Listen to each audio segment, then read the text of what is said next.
today's video, the Trump administration just fired a massive number of immigration judges nationwide, a move that's already sending shockwaves through the legal and political world. Critics are in full meltdown mode. Supporters are calling it long overdue. But here's the truth. These weren't Supreme Court justices. They weren't even Article 3 judges. They're government employees inside the DOJ. And for years, many of them have been rubber stamping asylum claims, dragging cases out for years, and helping create the biggest immigration backlog in American history. So, the question isn't why did Trump fire them? The real question is, why did it take so long? So we're breaking it all down, showing you how each side is presenting their case and what it means for the people caught in the middle.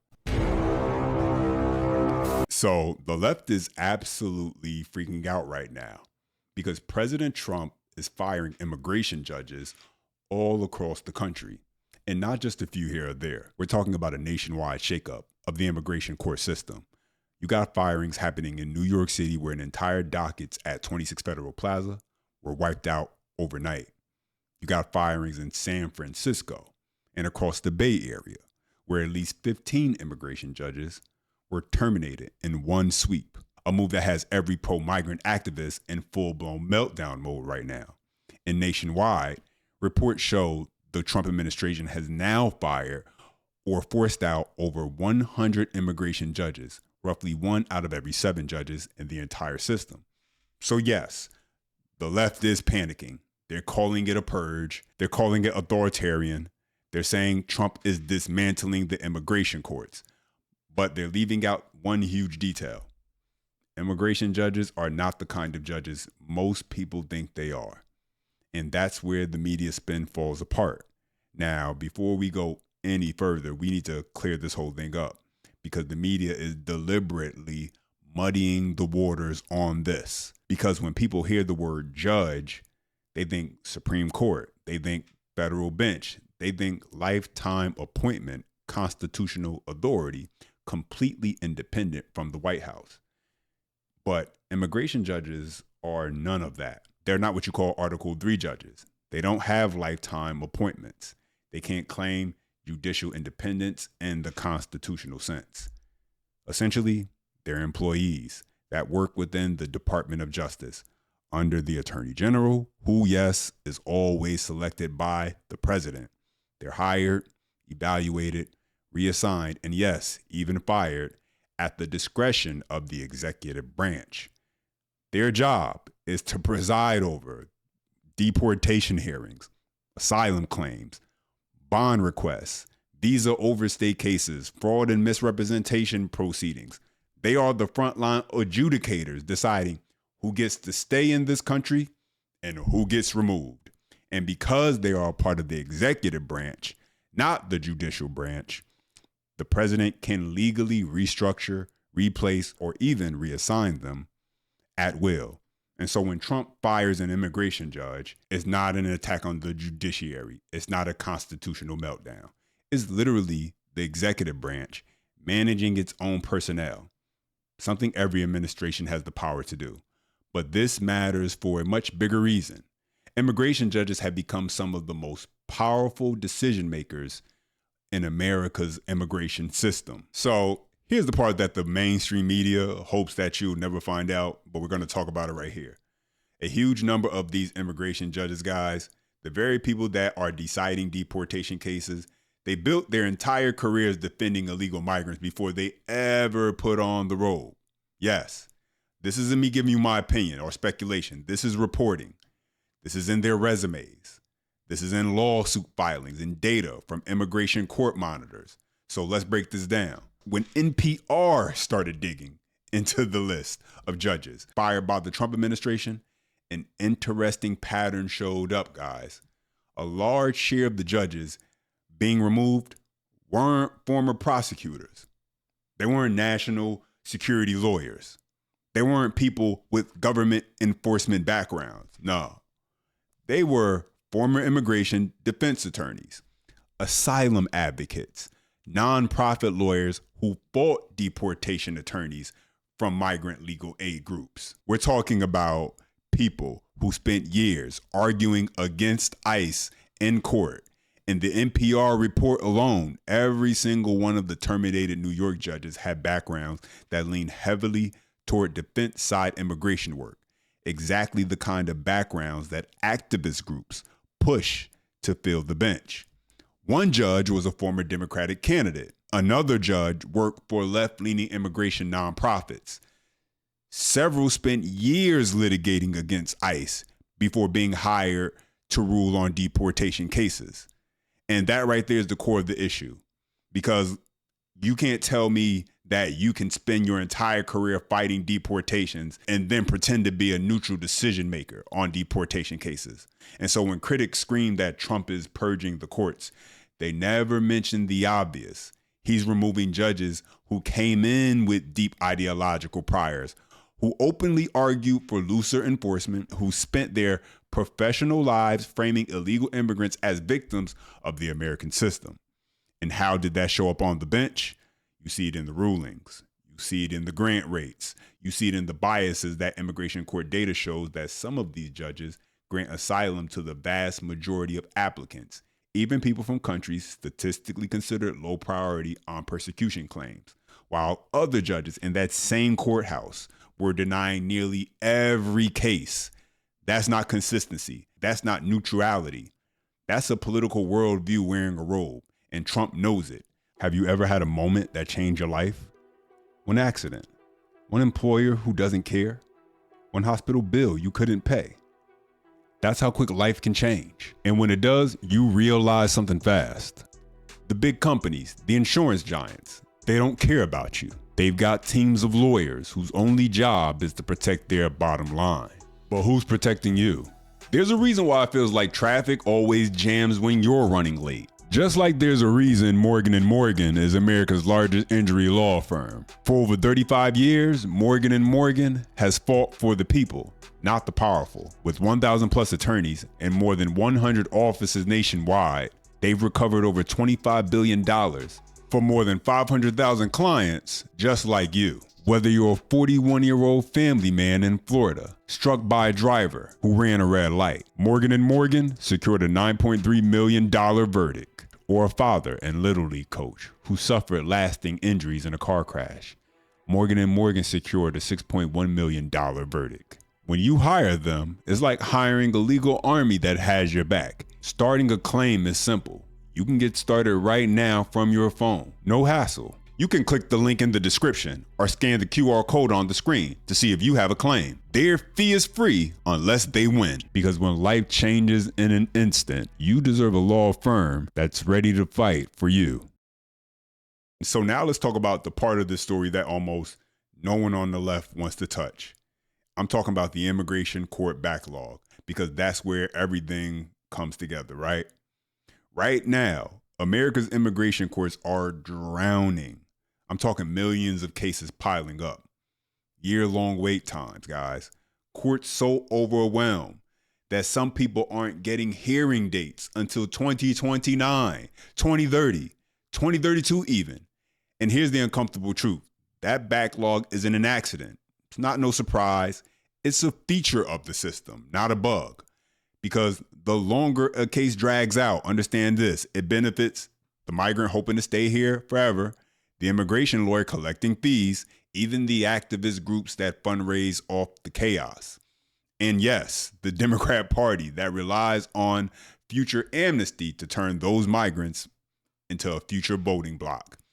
This is why stalling tactics have become a way of life inside immigration courts. Continuances, venue changes, appeals, missing documents, attorney scheduling, conflicts. Every delay buys more time.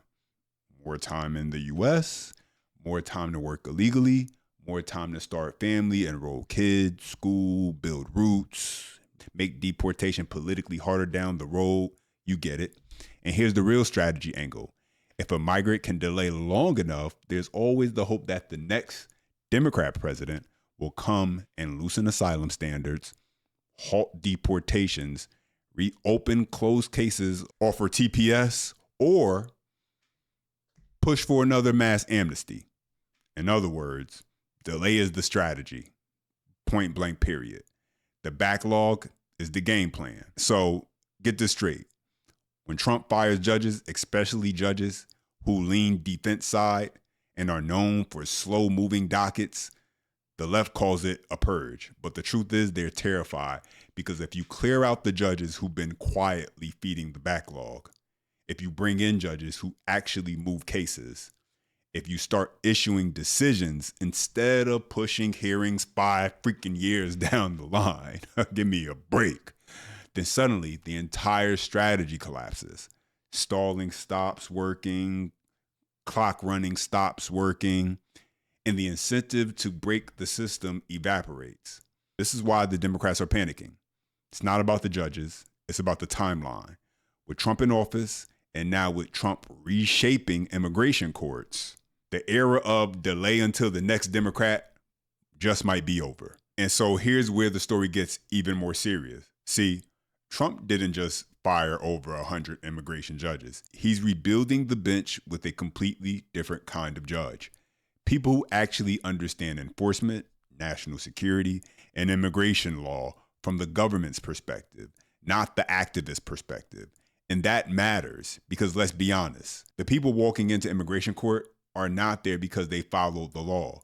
They're there because they broke it by crossing illegally, overstaying visas, defying removal orders, or filing fraudulent asylum claims. This isn't divorce court, guys. This isn't small claims court. This is a court for people who violated U.S. immigration law. And so a huge portion of new hires come straight from ICE Office of the Principal Legal Advisor, ICE trial attorneys, ICE enforcement legal divisions. They know the loopholes, they know the fraud patterns, they know the stalling tactics, and they know how to move cases quickly. This is the opposite of the old system, where many judges have spent their entire careers defending illegal immigrants before being put on the bench. Democrats hate this because it means the culture inside the courtroom is shifting from advocacy to enforcement. Some of the new judges have backgrounds in custom and border protection, homeland security, anti-trafficking units, national security vetting programs.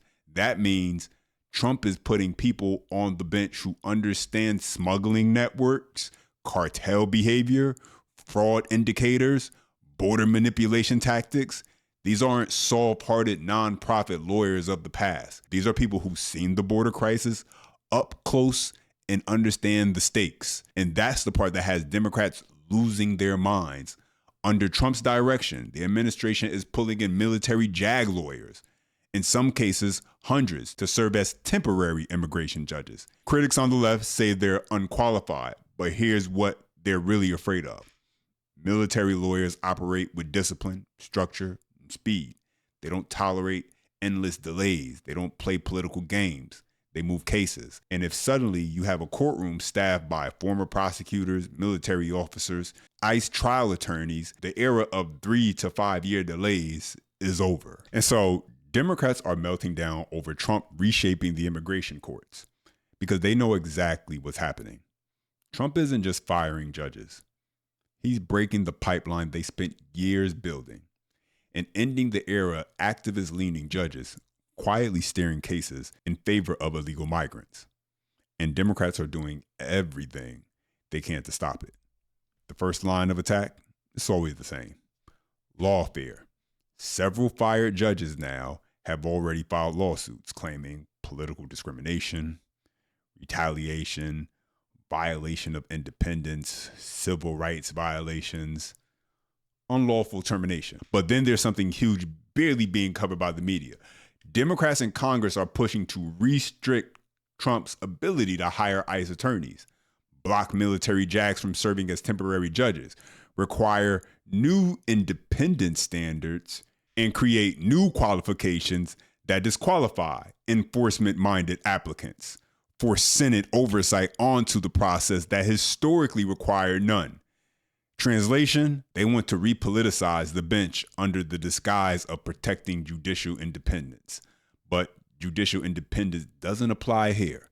These judges are not Article 3. This is simply Democrats trying to prevent Trump from installing judges who enforce the law. Every time Trump hires a new judge with an enforcement background, the media breaks out into the same script. Unqualified, extremist, an anti-immigrant mass deportation judge who lacks compassion. They never say the quiet part out loud. These judges are hearing cases of people who broke U.S. law. The job is to apply the law, not give emotional therapy. The media is working overtime to frame Trump's new hires as villains. Why? Because they know these new judges won't play along with the old narrative of endless delays, sympathy rulings, and activist-friendly decisions. Because at the end of the day, here's what this all comes down to.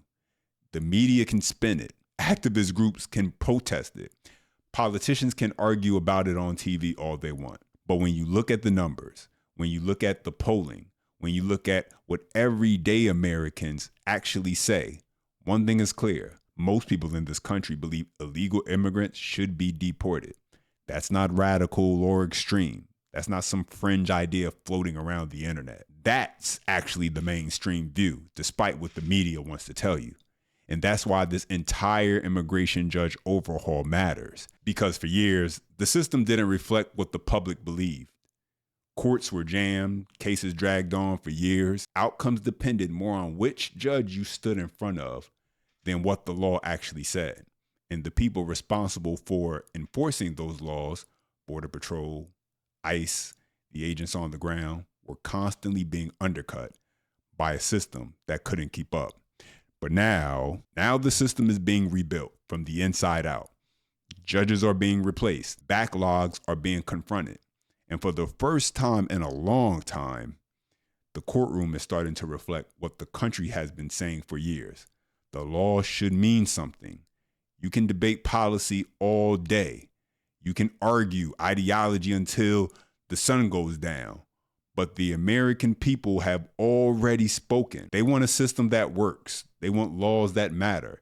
And they want consequences for breaking them. And that's exactly where this story's heading. But let me know your thoughts down below. As always, best way you can show your support and that you enjoyed the content is by smashing that thumbs up.